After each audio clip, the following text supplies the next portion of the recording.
Good evening, and welcome to Creative Broadcasting, the station of unlimited possibilities, presents Creating Your Seat at the Table with your host, Ashley Little, as she welcomes her guest to the table.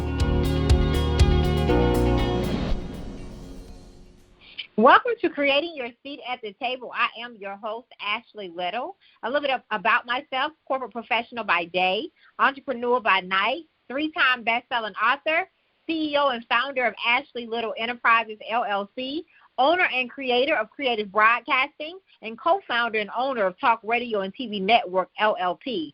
Tonight we have an amazing special guest by the name of Sherri Leopold. A little bit about her. Sherri has worked in the network marketing direct selling industry for 20 years, gaining experience in speaking, mentoring, and team building. She is an independent brand promoter for Level, a leader in health and wellness industry, and currently lives in Springfield, Illinois. As a veteran in this industry, she remains passionate about encouraging others to live their best life and create financial freedom. She loves helping others develop both physical and financial success, and she coaches and mentors a large team all over the world. She was a contributing editor for the Healthy Lifestyles column for Exposure magazine and a contributing writer for Brag magazine. She recently co-authored her first book called From Grief to Grind in 2018, and she is releasing her first book in spring of 2019 called Self-Bullying: What to Do When the Bully Is You. She loves to blog, write, and speak for organizations and private groups frequently on how to dream big with Sherri. Outside of business, she is happily married to Scott Leopold for over 31 years. Together, they have 3 grown children. She is also a fur mom to 5 felines and has spent many years helping the Feline Rescue, Forever Home Feline Ranch, and Sherri enjoys writing, reading, painting, and drawing in her free time. Welcome to the table, Sherri Leopold. How are you? Thank you so much, Ashley. I am amazing, and I am so grateful to be here. Thank you for having me. You are welcome. I'm honored and humbled to be able to have you at the table today, Sherri. So would you please tell our listeners more about your amazing entrepreneur journey, because you have such an amazing bio? You know, I started by, I guess, chance 20 years ago. And actually, I just wanted to bring in a little money that was not designated for bills, you know. And so I started small, but what I found is I loved, actually, the connection with people, especially women in that space of the direct selling industry. And I really craved that. I loved the sisterhood of that industry. And so Lavelle is actually my 10th company, and I've been with them for 5.5 years now, and that's my home. You know, I'm not going anywhere else, but it all along the way I learned a lot about people, you know, and I learned a lot about myself, a lot about leadership, but it's kind of what actually led me to my purpose, I guess, if you will, with the self-bullying. Because one of the most common things that I heard all the way along from day one was, oh, I'm not like you. I can't sell. I can't do this. Or there was a lot of can't and limiting beliefs. And that was very, it would rub me the wrong way. But I'm like, why are you telling yourself that? And it always was something that was, I don't want to say annoying to me. It was just something that was hard for me to understand, why you would tell yourself something like that. But come around, I always say it was, for me personally, it was sort of God's training ground for me to deliver my purpose that was going to be given to me, so that I would be ready to help people. It was a training ground for me. And so in 2018, and then actually it's weird because it's like exactly a year almost to the date that I say that I got the download from God what this was going to be. And I got the name of the book like sent to me, and I had no idea why or what I was going to do with it. And I explain in the first chapter of the book that really the reason that that it came to me was because I was in the car and I was listening to the radio, and I had just heard that Anthony Bourdain had committed suicide, and I said, "Oh my God," out loud. I was driving down the road. I listened to it. They were referring to Kate Spade, who had also taken her life a couple weeks before. I actually turned the radio off while I was driving, and I was just talking out loud. I guess I was talking to God. I don't know, but I was just, I don't understand this. And I was talking out loud. I probably looked like I was singing or something, but I was talking in the car myself, and I was like, all of a sudden I felt very urgent need, like I have to do something. I have to do something. There's something wrong with this, because the night before I had had a conversation with a close friend of mine, and she was absolutely beating herself up. I knew it because I could see it on her face. She had not said a thing out loud, but she looked pained. And I said to her, "Why did you just say that to yourself?" And she said, "I didn't say anything." And I said, "Oh, but I heard what you said. Did you not just say, I'm going to always be broke. I'm always going to have a crappy job. I'm always going to be alone?" And her eyes were huge. And she said, "Wow." And I said, "Did you think you needed to say that out loud for me to hear that?" And so we went, wow. I know, right? And so we went and we walked and we talked. And I think she felt better. And I've always had this desire, I think, to help people. But that day in the car, it was it was about 12, 14 hours later when I was driving, that conversation came back into my mind. And I thought, this woman has not the dream job. She is in a lower paying job. She's a retail person. She doesn't have all the things these people had, their dream job, great families, very huge circle of friends, circle of influence, all the money they could spend in a lifetime. And they took themselves out. And I thought, they have all these resources and she doesn't. I'm like, what chance does she have? I said, this has to stop. And I thought for just a second, I heard, like, as if it was spoken out loud, self-bullying, what to do when the bully is you. Like, I was like, okay, I don't know what to do with it. As I jokingly say, I sell vitamins. Like, this is what I do. I don't know how I can make a difference. I mean, like, who am I, right? But I had just written in the collaboration From Grief to Grind, so my mind said, well, maybe I could write a book. And I was like, oh, but there's lots of books and, things like that. But something in my spirit said that's what I was supposed to do. So I thought, okay, I'm going to do that. So I then went to this meeting, and I told somebody that was at the meeting after the meeting that I was going to write a book. And she said, what's the name? And I said, Self-Bullying, What to Do When the Bully's You. And she said, wow. And I said, I know. And she goes, oh, I can't wait to read it. And I to myself, I said, I know, I can't wait to write it. Awesome. I hadn't written a word. Like, I didn't even know what it was going to say, So that's kind of how the journey started.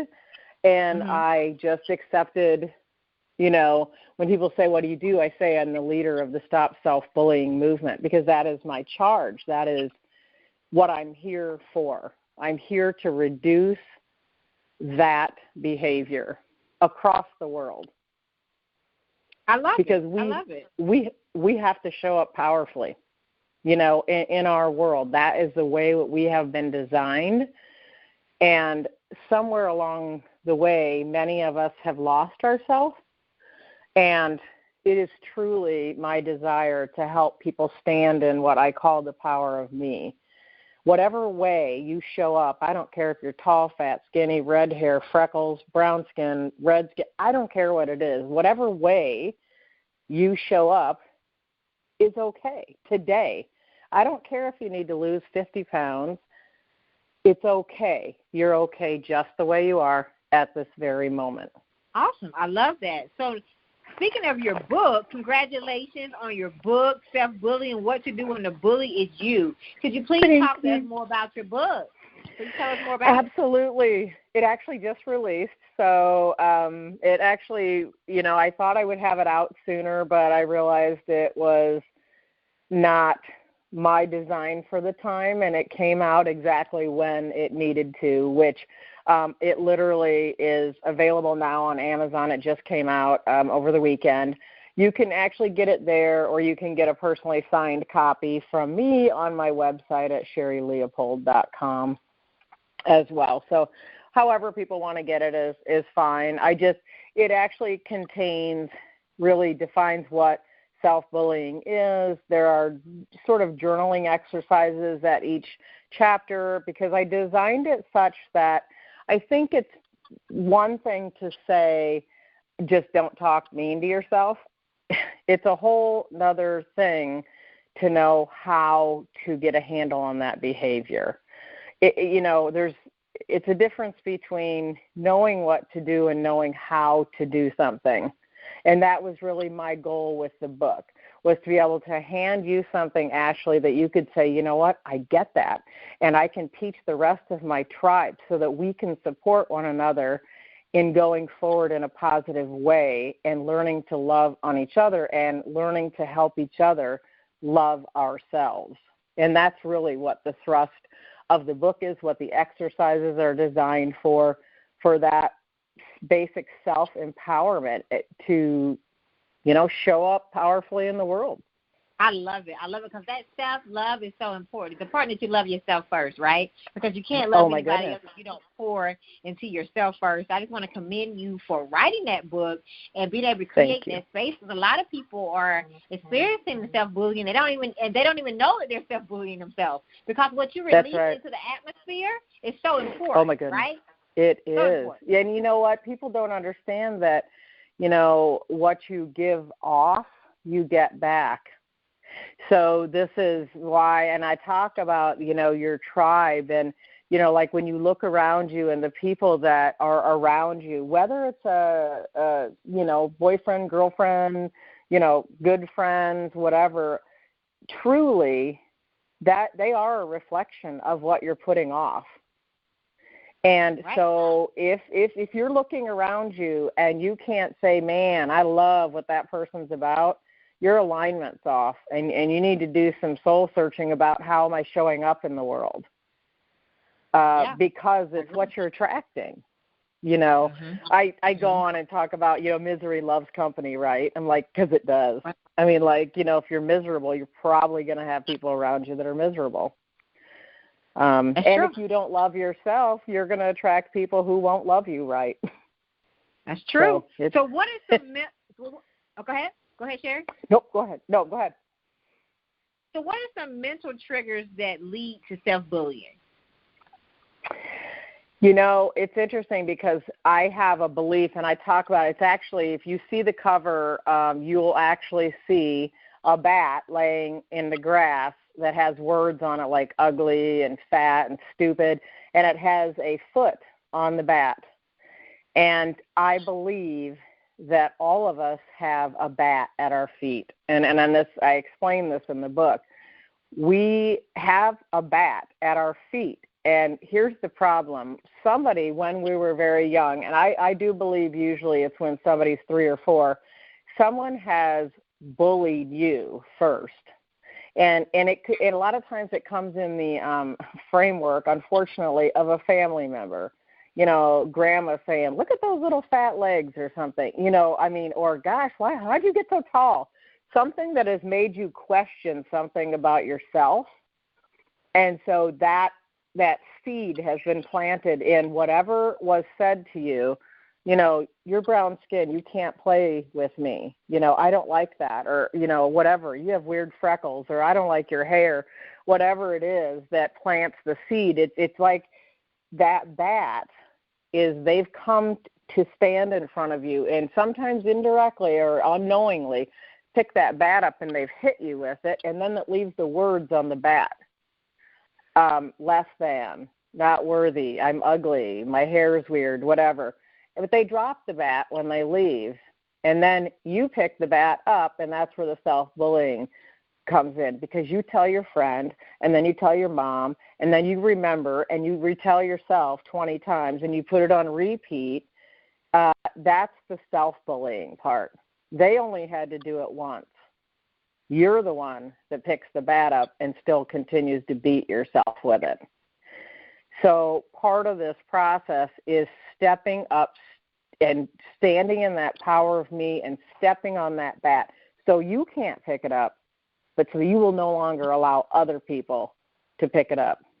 And with that, you'll see the on the cover it says Stop Self-Bullying, and what my logo for that means, it has a hand up on the stop sign, which obviously the stop sign is a recognized symbol, right? But it has a hand and it has a heart in the palm, and that is a signal that says, stop beating myself up, and I'm going to love myself. And that's a hand that says, no, thank you, I do not receive that. That's what the logo stands for. Because I love myself, I'm telling you no. And I'm saying yes to me and to loving myself. And that's how I'm going to do it. And saying no is part of self-care. That's part of absolutely self-care, yeah. Absolutely. And I say, gosh, if I show up broken and bleeding and I beat myself with that bat so many times and there's so many words on it and somebody has cheated on me and, this and that, and there's all those words on that, and I tell 20 girlfriends that, I've just been wham, wham, wham. I show up broken and bleeding. You try to walk into the next relationship with that, you wrap your arms around somebody, now your mess is on them. So you wrap your arms around them, broken and bleeding, and now they've got a mess on them too. And if your friends hang around with you enough and you're broken and bleeding, they'll soon be broken and bleeding too. Yes, I agree. So, Sherri, what are some strategies you would give to listeners who are experiencing self-bullying? Well, I have actually a couple things that I work on. And the first thing is, and I do this when I do public speaking, when I talk about the book, and I have an exercise in which that I have people identify something that they say to themselves a lot. And most people, something comes to mind immediately. I'm so fat I would never go on a beach in a bikini, or a bathing suit or whatever. I'm just using that one because that's one that I typically hear.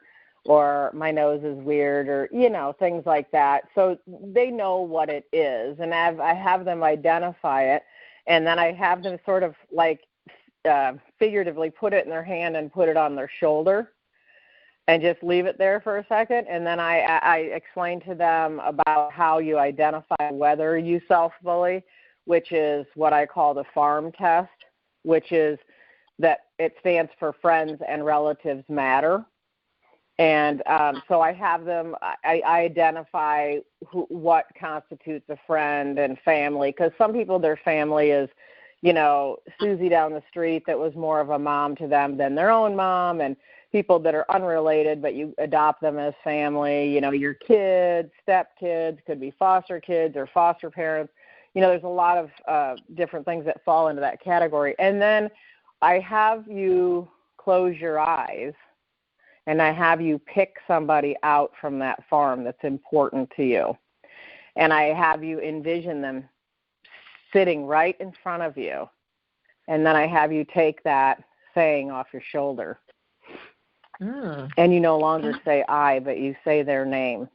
I love it. And you say it to them. And that's how you know. That's your test. That's how you know that you do it. Because if you wouldn't say it to the person sitting in front of you, you shouldn't say it to yourself.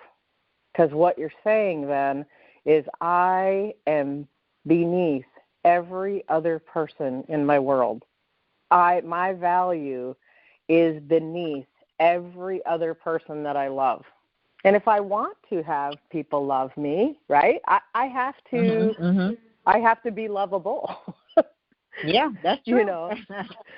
So and it's awareness, and that's something that I talk about, becoming an ace, and you do that by becoming aware that you do it, and then being in that process of changing. the behavior and catching yourself.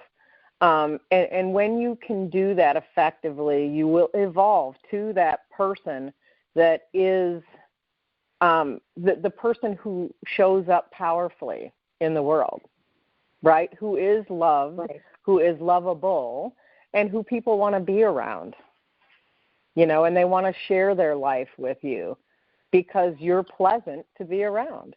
And you're going to start attracting, better people to yourself when you are better, right? That's true. Because you can't pour from an empty cup. You have to be able to Absolutely be healthy and healed before you can pour into someone else, right? It starts with Absolutely. you first. I love that, Sherri, that you're creating this space and you are reaching back and pulling forward to help people overcome this, because it's a lot of this going to, a lot of self-bullying happening and people not knowing that it's actually they are self-bullying themselves. So, well, and you know what, I think everybody gets up in arms about bullying, but nobody's talking about what we're doing to ourselves. And here's the reality. A bully is the biggest self-bully there is. The only reason that they're bullying is because when they come over and pick your bat up and hit you with it, their bat seems much smaller. It's the only time they feel powerful. Right. I agree. And, that's like that helps them, right, because they feel like, they're able to do what was done to them, which is not the right way to do it because they're unhappy, right? And they're not healed and they're unhealthy. Exactly. So what are some of the different types of bullying that you would say? Well, you got I think physical, you got the verbal, Right. And I would say that probably the most important is the mental bullying.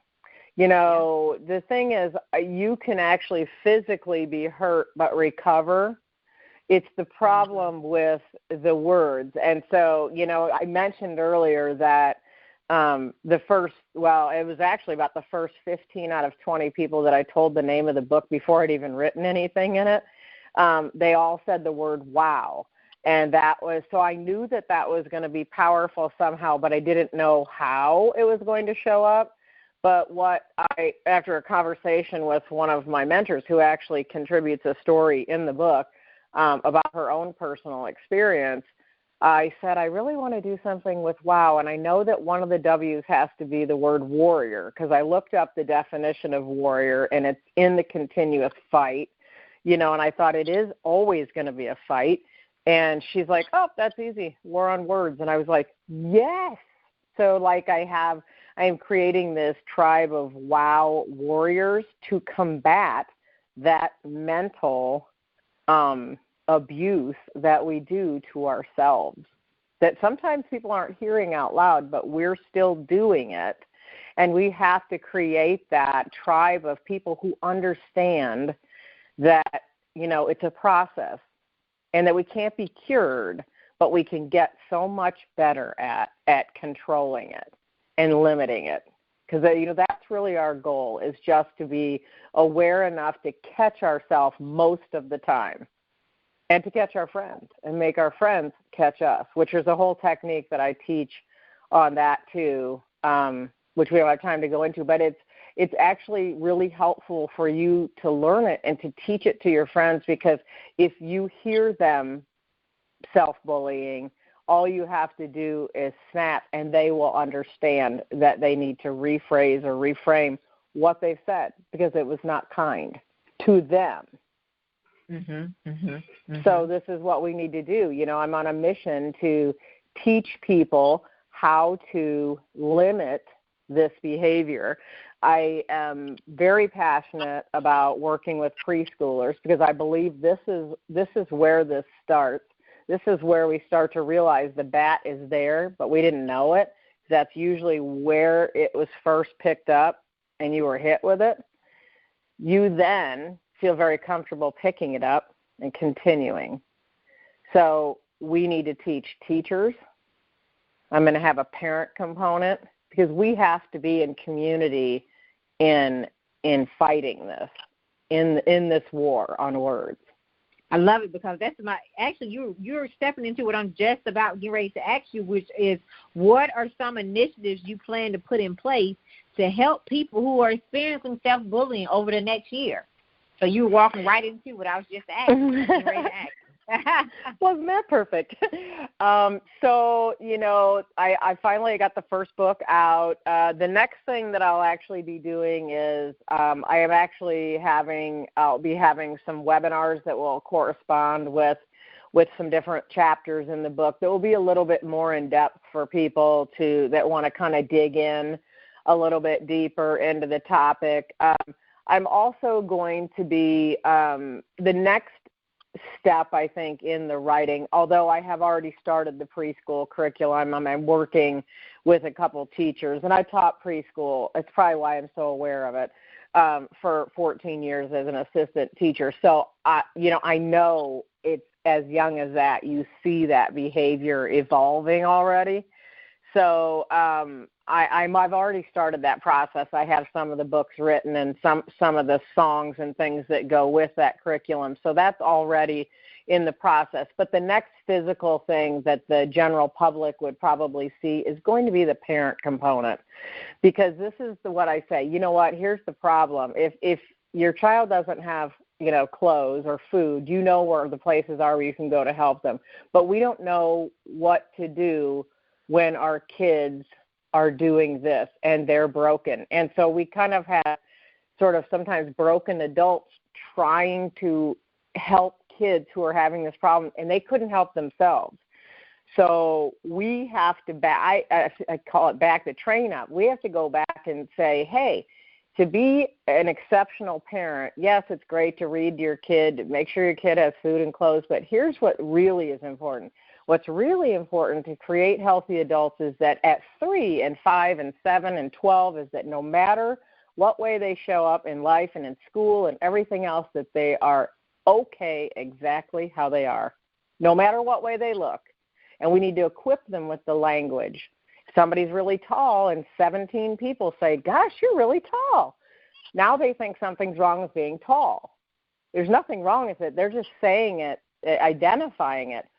But we need to equip those kids that have those things like that make them maybe stand out in some way to say, I know, isn't it great?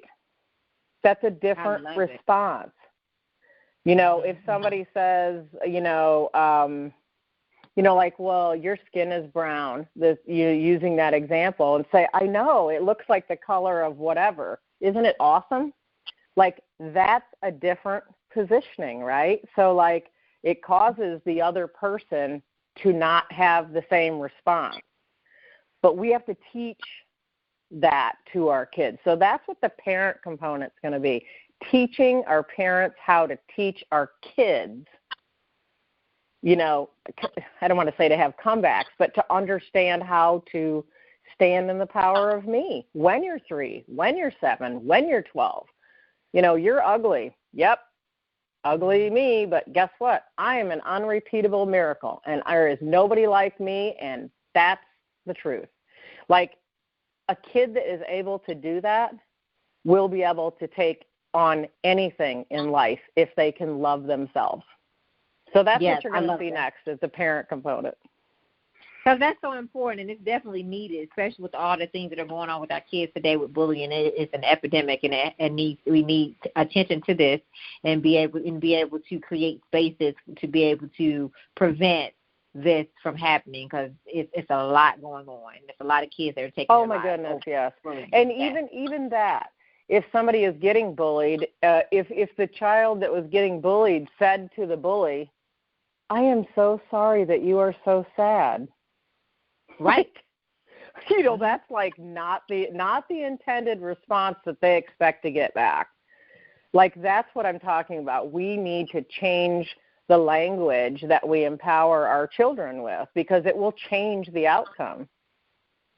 Yes, it will. Yes, it will. So go ahead. No, I'm just saying, I'm just so excited to be able to share. Yes, and I'm just loving your passion for reaching back and pulling forward and being able to speak up about self-bullying, because people don't know that sometimes they are doing it to themselves, and then being able to create spaces to go into the environment with the parents and the kids and be able to create those spaces as well. So now I have a question that I ask all of my guests that come to my table. How did you create your seat at the table? Well, you know what? I feel like God had my seat waiting for me. Yes, that's I love what it. I feel like. He pulled the chair out and said, "Here, this is where you're supposed to sit." So I kind of feel like it's been in the making, and I just said, "Okay." Like I said, I didn't know how I was going to do it or what I was going to do, and I had to battle my own self-bullying demons, because I had to tell myself that it was okay. There would be space in this area for me to have a voice in it, and that I could still be heard, and that the message was still important. You know, so I had to go through my own little journey of that and say, you know what, it is important. I don't care if it's been said before.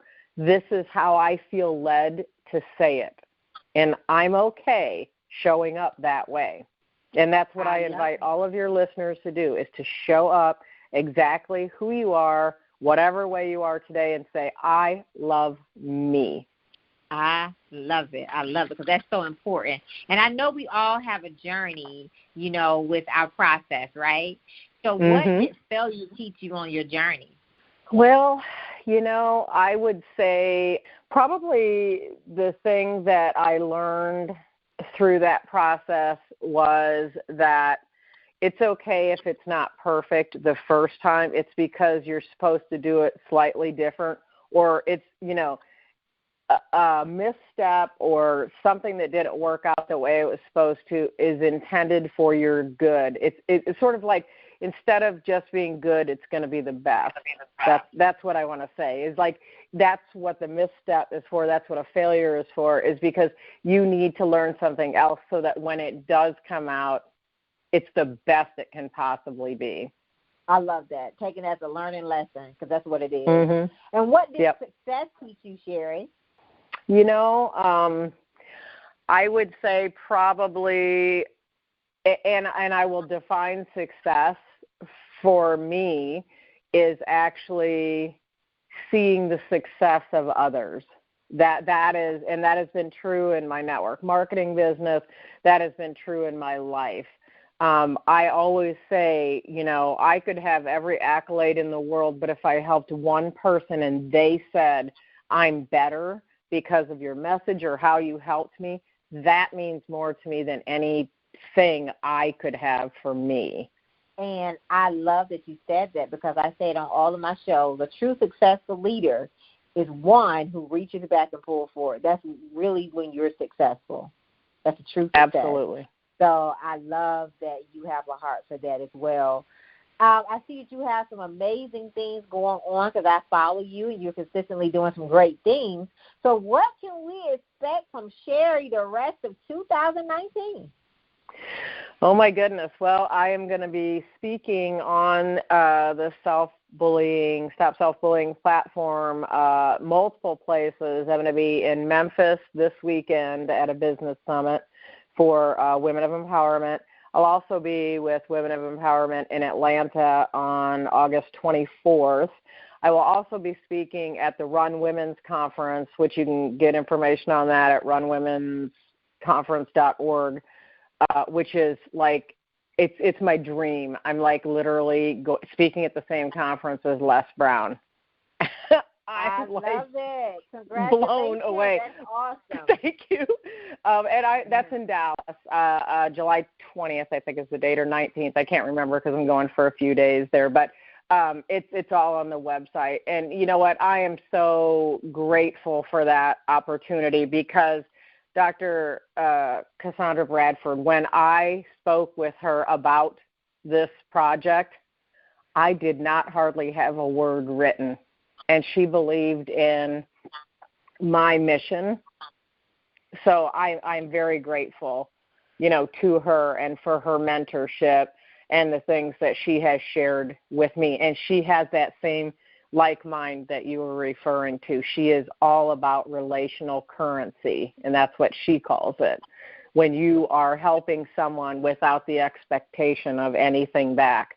Like, there may be 10,000 people that read my book, and I may not know how I help them, but I know that it was the right thing to do, and if it made a difference for one person or 100, that's enough for me. Even one's enough for me.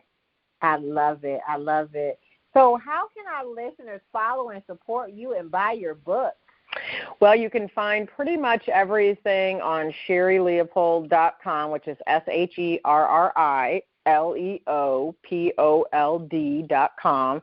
And you can also get it on Amazon. It's there, and it's in Kindle version as well.